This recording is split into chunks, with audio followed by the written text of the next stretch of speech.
Okay, as you've been going through the course, you've noticed that we've touched on some subjects such as pharyngeal positions and the positions of your larynx and so forth. And I've advocated up until now a lowered larynx position. And here's why. When we first start out with the open throat technique, most people err on the side of raising their larynx. So, and they get that kind of froggy sound, or as they raise and their voice goes higher, the larynx will raise in them as well. Since we've been working on a lowered larynx position, we've created a muscle memory, and the muscle memory is to keep the back of the throat completely wide open so that what I call the soundboard can stay in a lowered position.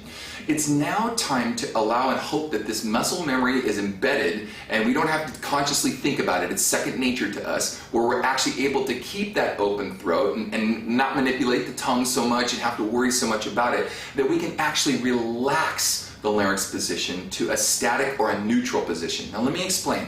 We started out with la, it's the la, la.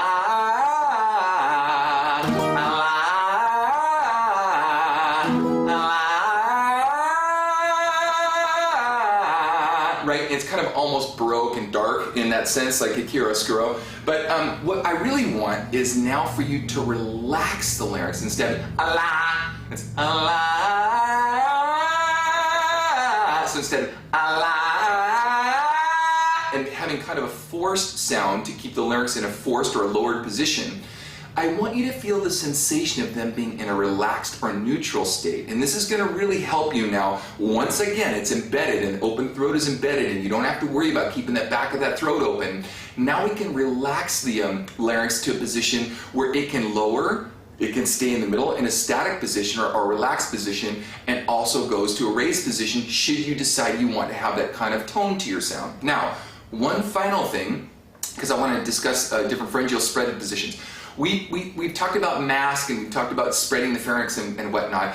We can actually spread the pharynx as we go through the mid-voice and then close that back down so it doesn't get so big and splat like we've discussed, right? So I'm going to show you a relaxed larynx position, or laryngeal position, with a minimum spread of the pharynx. So,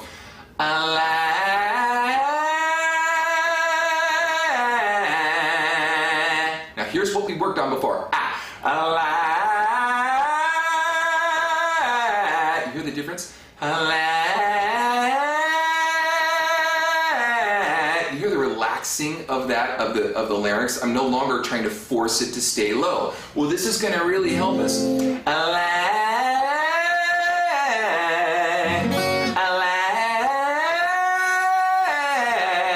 You're not going. I'm not pulling on the sound as I'm going up, and I'm not forcing the jaw.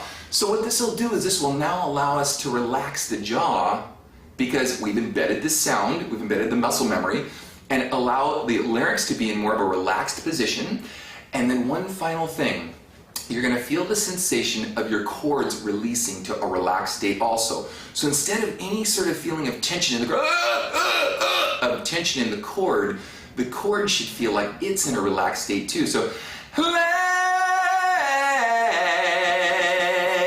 it literally feels like it's hovering or floating on a cushion of air, and it doesn't have the sensation of any tension at all, okay? So I want you to practice this. I want you to start to practice now as you go into volume 3. What you're going to do is you're going to start to relax the larynx and relax the pharynx into both positions depending on where you go and different vowel mods. And we've discussed this. I did the A, E, I, O, U, what you just saw on this module or this volume.